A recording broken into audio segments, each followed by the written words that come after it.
Poetic beats. Poetic beats.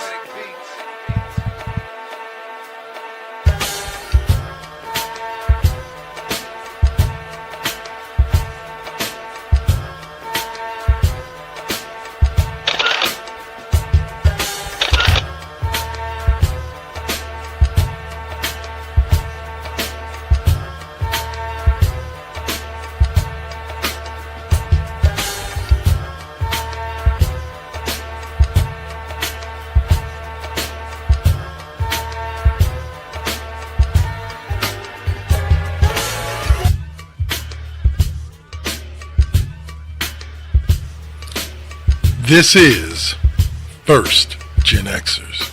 Poetic beats. Poetic beats.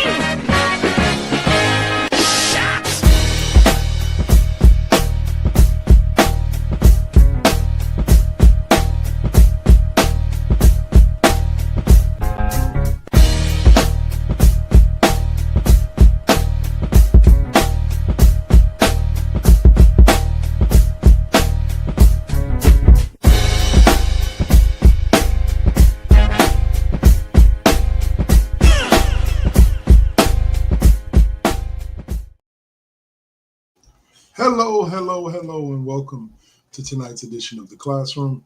I am normally joined by O'Malley and Swab, but for tonight, I'm on my own. I am going to be talking several things. I'm just going to be talking my way through it. So if you guys got anything to add to the conversation, go ahead and jump in that chat room and line us up.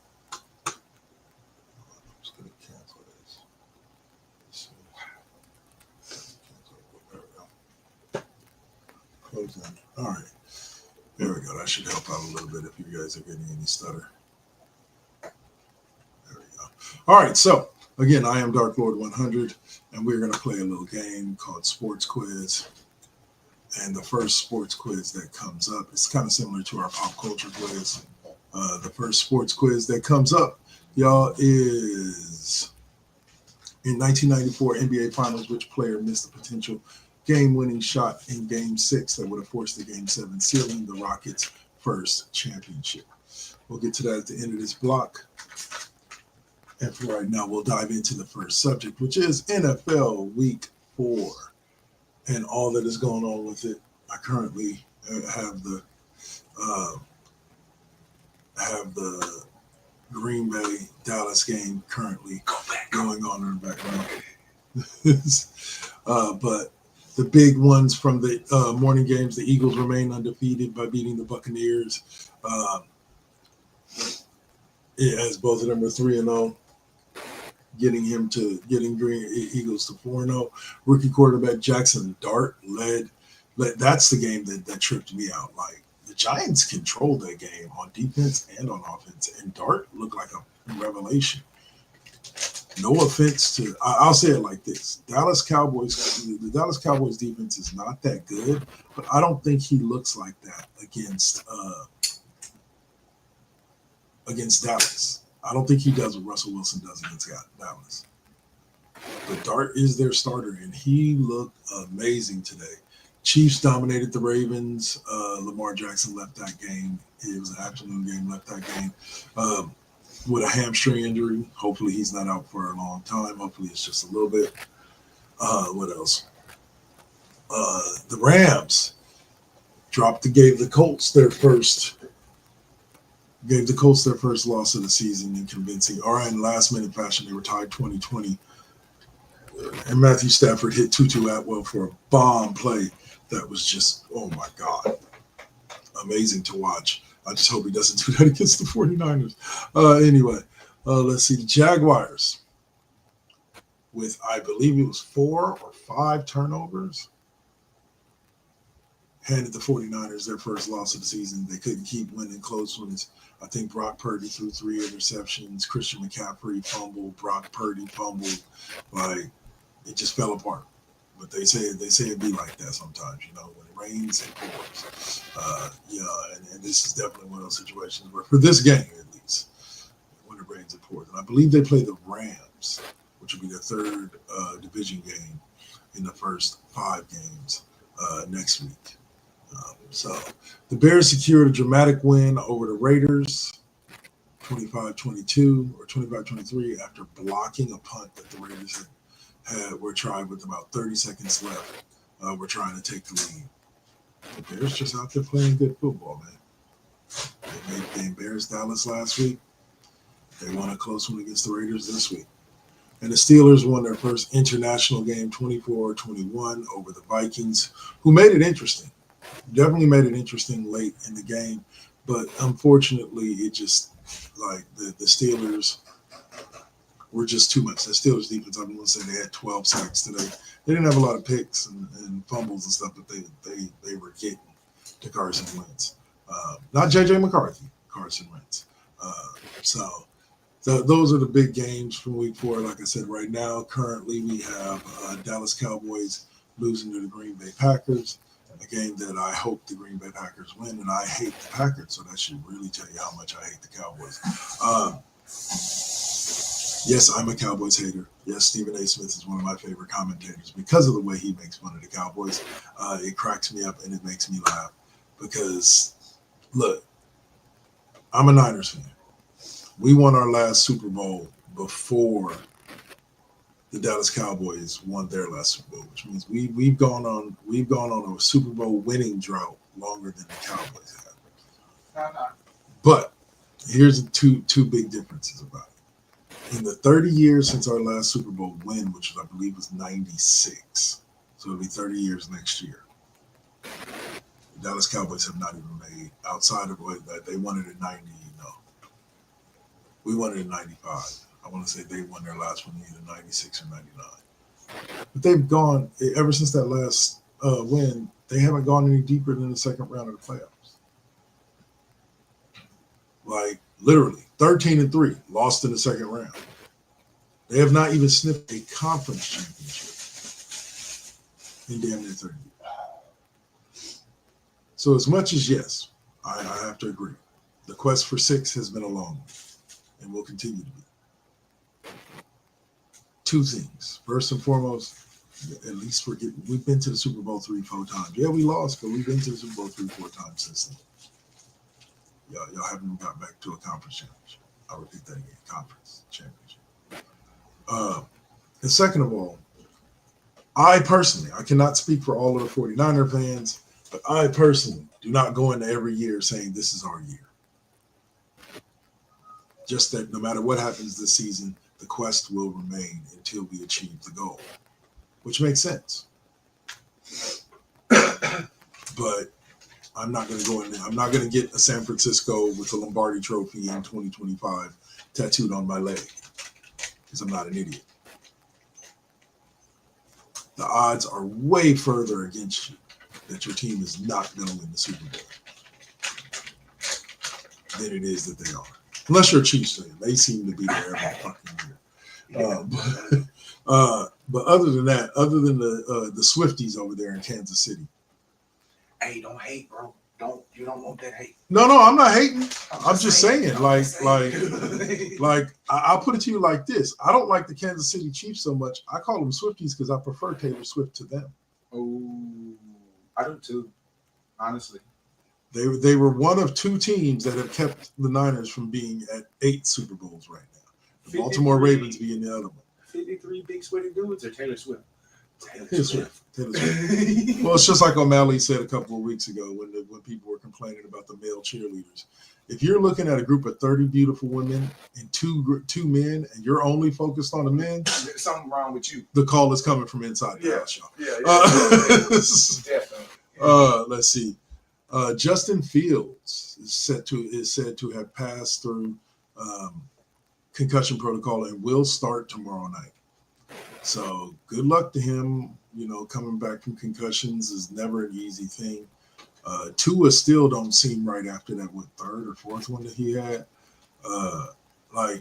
Tua definitely don't seem right. So Justin, be careful with that. If you need to take a week, son.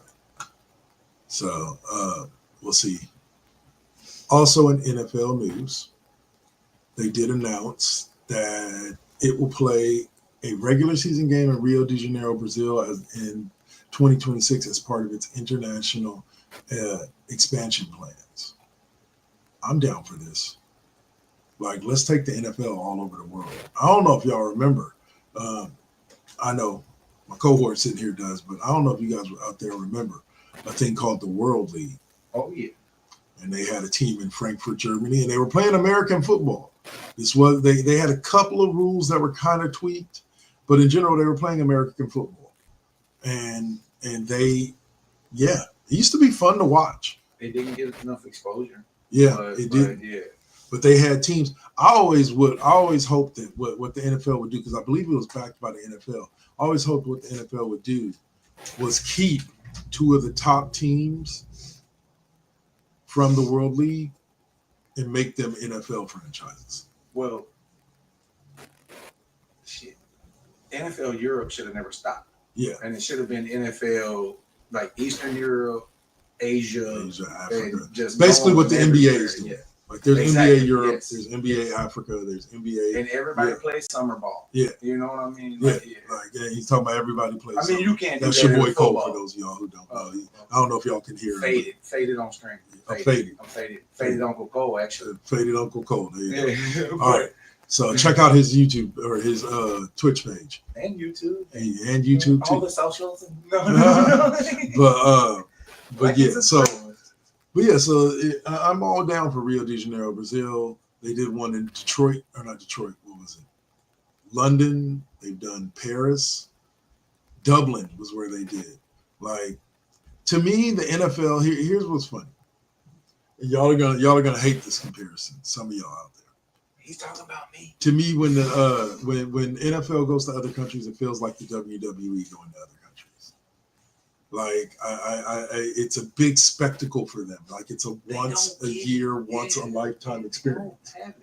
They don't have it on a regular basis. So what I mean by that is I've mentioned this on the other show, Cheap Pop, when it comes to wrestling. International crowds are outside of the Japanese crowd, which is fairly quiet. International crowds are through the roof.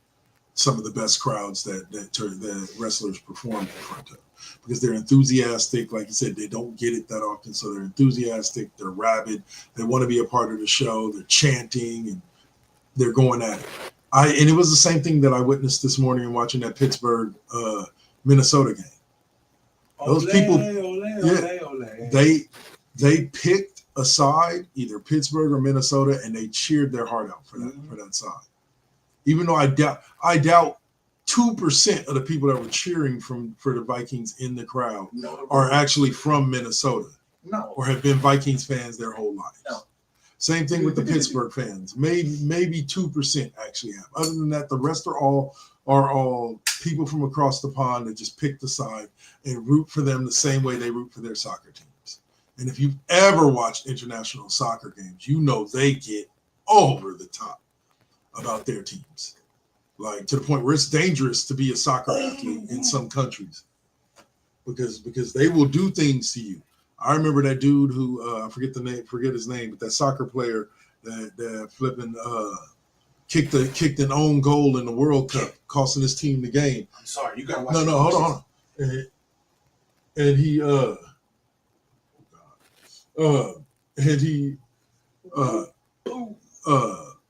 and he was getting death threats. Like he was getting death threats from fools because his own goal is what can cost the team the game. That is insane, people. That is utterly insane. Like, don't take it that seriously. Then same comparison when homie caught the foul ball when it could have ended. Yeah, Steve Bartman won the World Series. Yeah, Steve Bartman when he cost the Cubs their chance at the World stuff. Series. Yeah, he got death threats and everything. People, it's sports. But again, this is I'll say it like this on a tangent. This is also a part of the problem with sports betting. When there's money involved, people take it a little too seriously. Like, and when you just put down $500 on that team to either go to the World Series or win that game, yeah, exactly. And as this dude fucks it up with doing something stupid, like, yeah, you're gonna be putting more than your foot down. So, but then I don't know. Like I don't know what to do, but like y'all got to stop taking it so seriously. If you win, you win. If you lose, you lose. At the end of the game, they all shake hands anyway, And they go regardless of the party. outcome. They go have fun. Yeah, exactly. They don't get depressed and go into their man cave. And speaking of people who have too much goddamn money on their hands, an unnamed bettor has placed a nearly $4.5 million wager on the Seattle Seahawks to win Super Bowl. What is it? 60? Super Bowl 60? Let's see. Are we at 60 now? Seahawks did win. Yeah, we are at 60 now. Let's see what their record is right now. Felt like 10 years ago, but is it 50? You know? Yeah. No, it actually feels like 3 years ago, but anyway. I digress on that. I'm gonna grab my shit and get the fuck out of your business. No, it's all good. No, It's all good. I know, but yeah. Seattle Seahawks are 3-1, right alongside the San Francisco 49ers and the Los Angeles Rams. So hey, bro, you might come back. I don't know what their odds are to win the Super Bowl, but you might be making yourself some money. But you know, if you just gonna throw money out like that, like I need $420 for rent. Hit a brother up, like right there at the QR symbol, 2kk2.com. Just email me, bro. Hit that shit up. I got an investment opportunity for you. Okay. Yeah. It's called the Kevin Investment Plan. Charity starts at home. You invest in me. You invest in me and get the joy of watching me grow into everything that I can be. I wish I had singles right now, just so I could just over there and make it rain. I'm broke though. Oh man. But yeah, that's just this is something I label under what I've been notoriously labeling things under, as we've talked about items in the pop culture world that have been purchased for like millions of dollars recently on Cheap Pop. This is one of those things I file under the category as somebody who has too much fucking money on their hands, way more than they should have. So yeah, I hope you win, bro. Because if you don't, I hope you're in a position. $500, right? What? I don't know how much did he bet. 4.5 million. Yeah. Oh, see, I was thinking like $450. No. See, that's a whole different level. Yeah, 4.5 million. See, so if he loses, that's the same level that we are on. We can do a 450. Right. We can't do a 4.5. Right. There's no points. There's no points until you get to the .00. Yeah. No commas up in this. But yeah, seriously though, like, yeah, that's just somebody who has way too much money on their hands. All right, so before we wrap up this segment here, I'm going to go back to the sports question. I don't know if any of you got it. In 1994 finals, which player missed a potential game-winning shot in Game 6 that would have forced a Game 7, sealing the Houston Rockets' first championship? Allen Iverson. I don't know. I really don't know. Close. Right generation, wrong player. I just don't know. His name was John Starks. He was the light-skinned assassin for the New York Knicks before Steph Curry was the babyface assassin for the Warriors. John Starks missed a pivotal shot in Game 6 that handed the Rockets their first championship. So, all right, y'all. So I'm going to go ahead and take a break real quick and run a quick podcast block. And I will be right back with you guys. Let's see. Right back with you guys in about 5.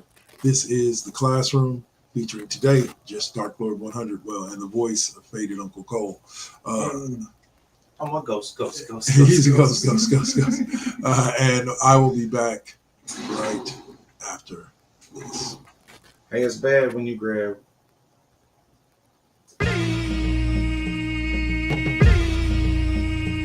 This is now versus then. This is now versus then.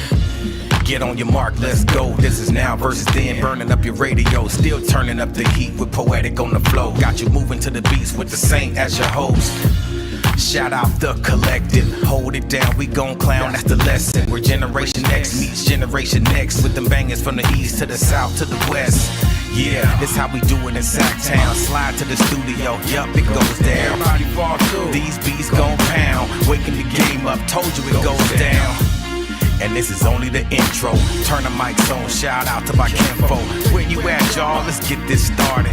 Turn down for what, we about to start the party. Let's go, let's go, let's go, let's go. This is now versus then. This is now versus then.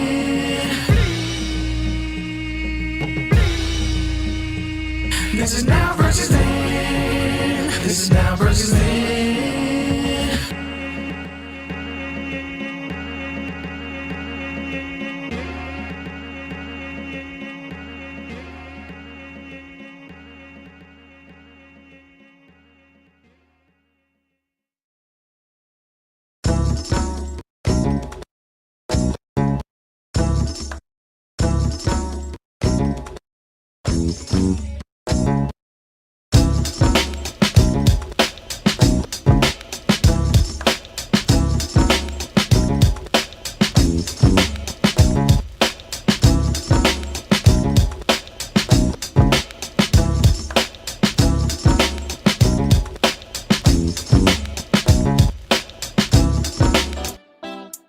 Got to keep it,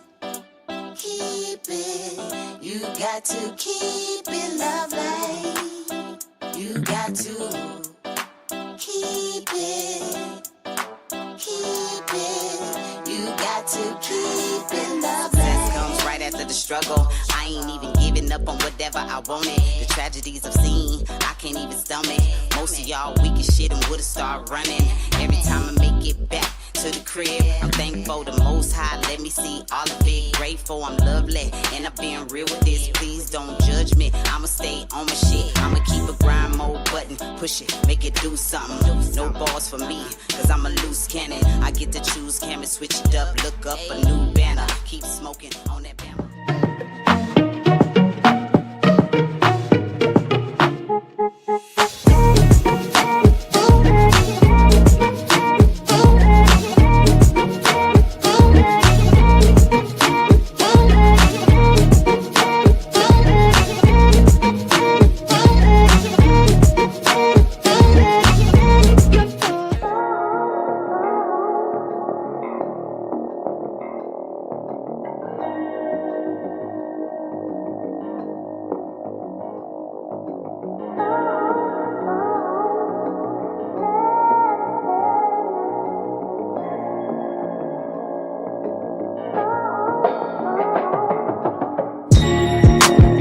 They say that beauty is in the eye of the beholder. But the definition of beauty is distorted. Yeah, come on. Searching for yourself, so insecure about the way you look, so you go to Miami. You can't find the love within yourself.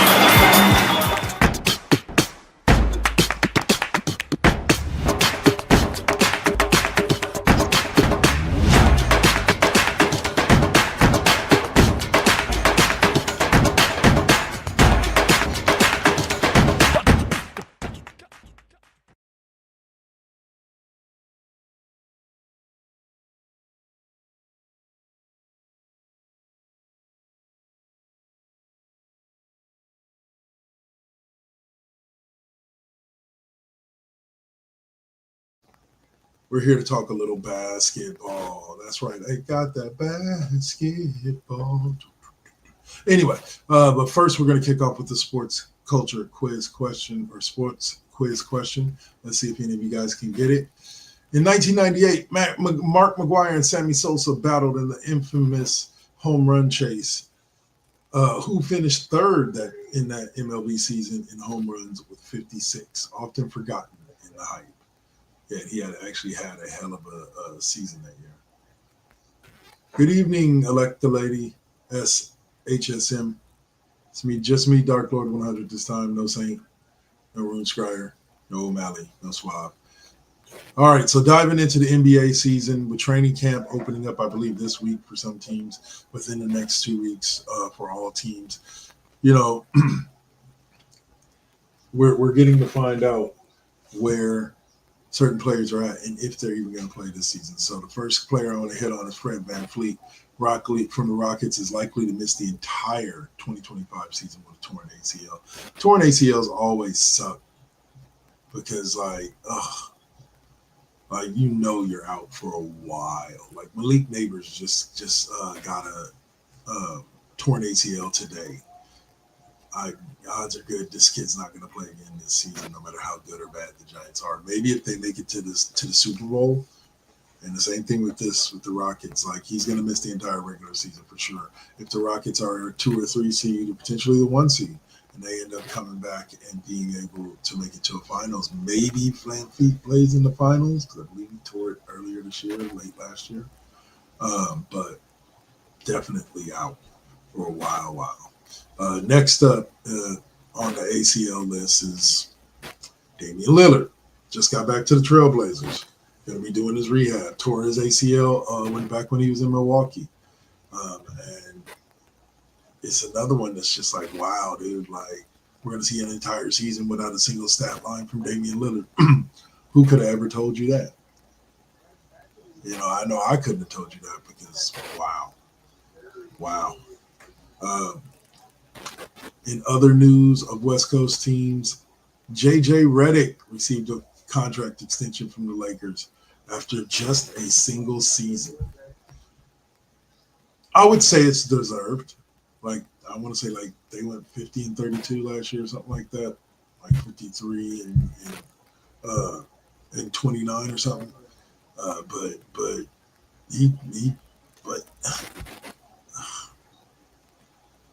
I say this knowing, as a Warriors fan, an immediate response is going to be, what about Steve Kerr and Steph Curry? And I cannot sit here and tell you that I see it any different and would be able to disagree with you.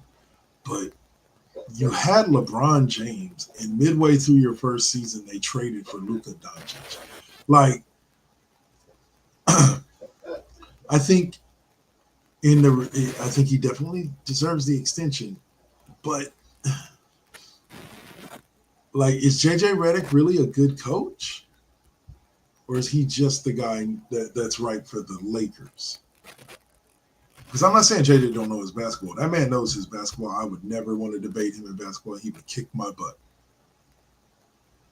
But as a person with an opinion, I don't know.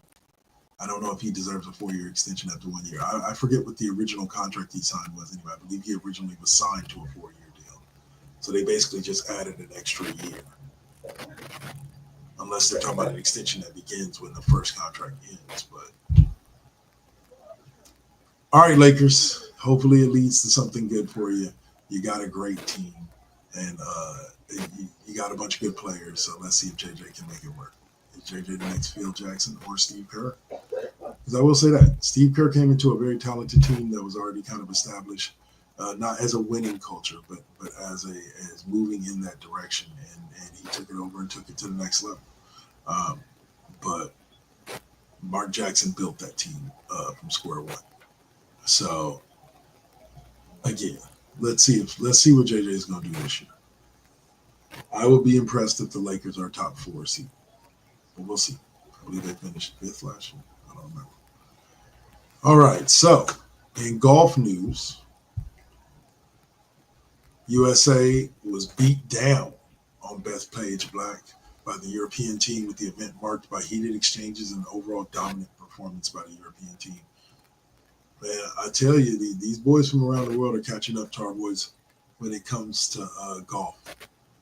It's kind of happening the same way it happened with, what was it? The same way it happened with basketball with the European players. All of a sudden coming Luka, Jokic, Giannis, all these foreign players coming in and dominating the NBA. And I believe it was Luka who said that playing in the NBA is actually easier than playing world ball. And somehow I'm starting to believe that. Because for those of you who are old enough to remember, during the 1990s, there was this thing called the Dream Team. And the USA went out and stomped because for prior years at the Olympics, the USA, all the different countries had to bring in amateur players. They couldn't bring in amateur players. They couldn't bring in professional players. And for the most part, the world's amateur players were better than the USA's amateur players. And then came the Dream Team: Magic, Larry, Jordan, Barkley.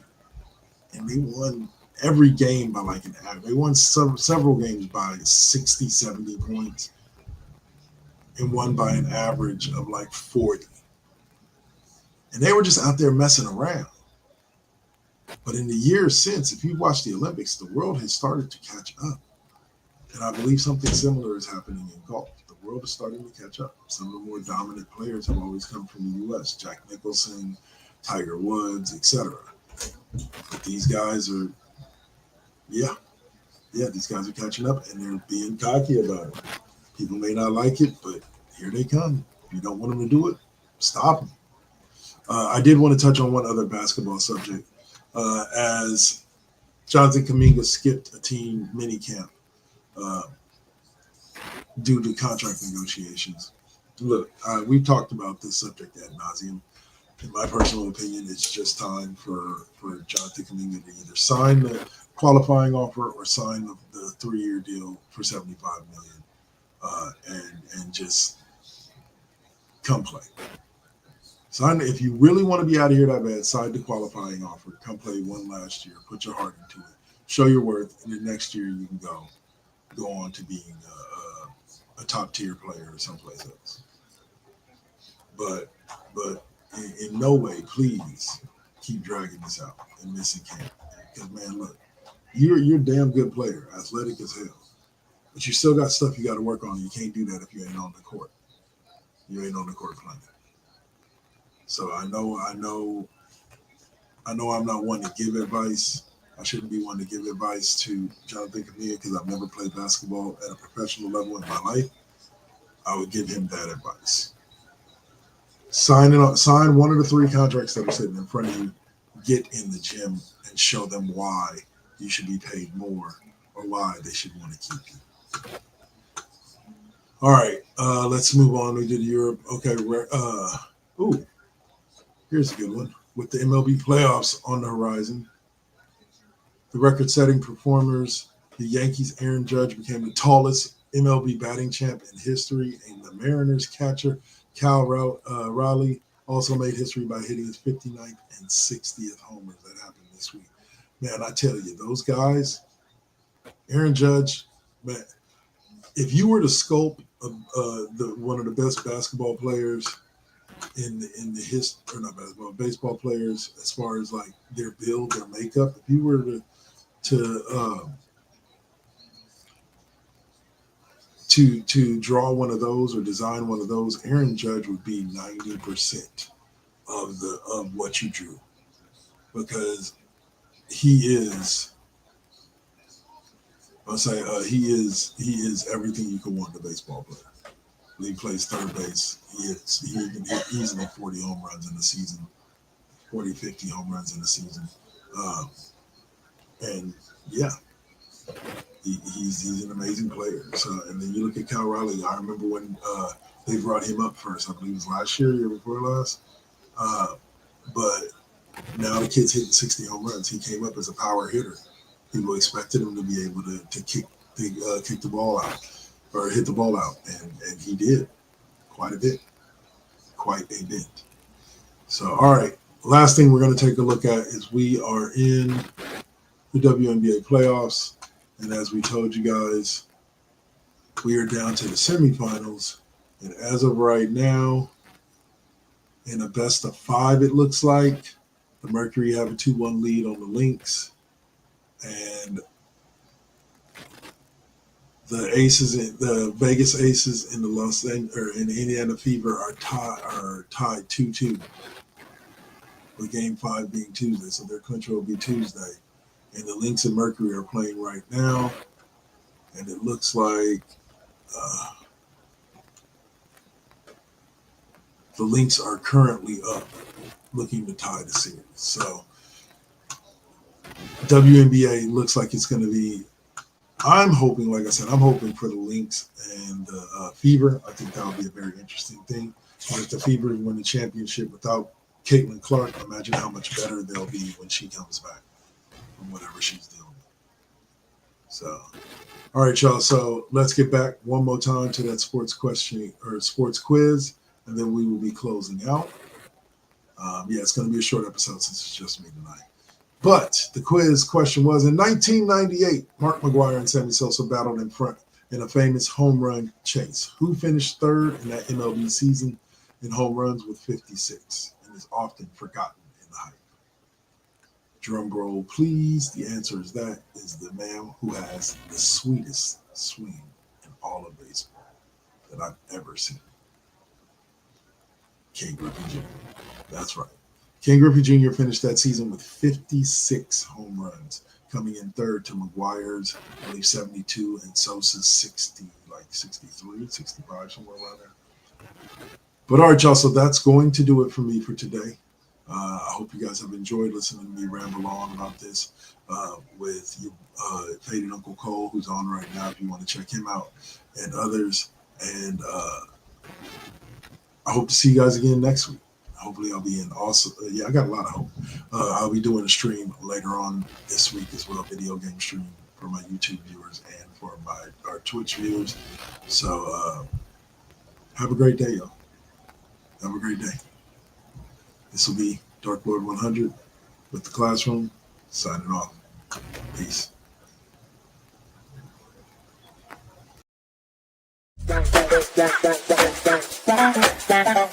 Bye.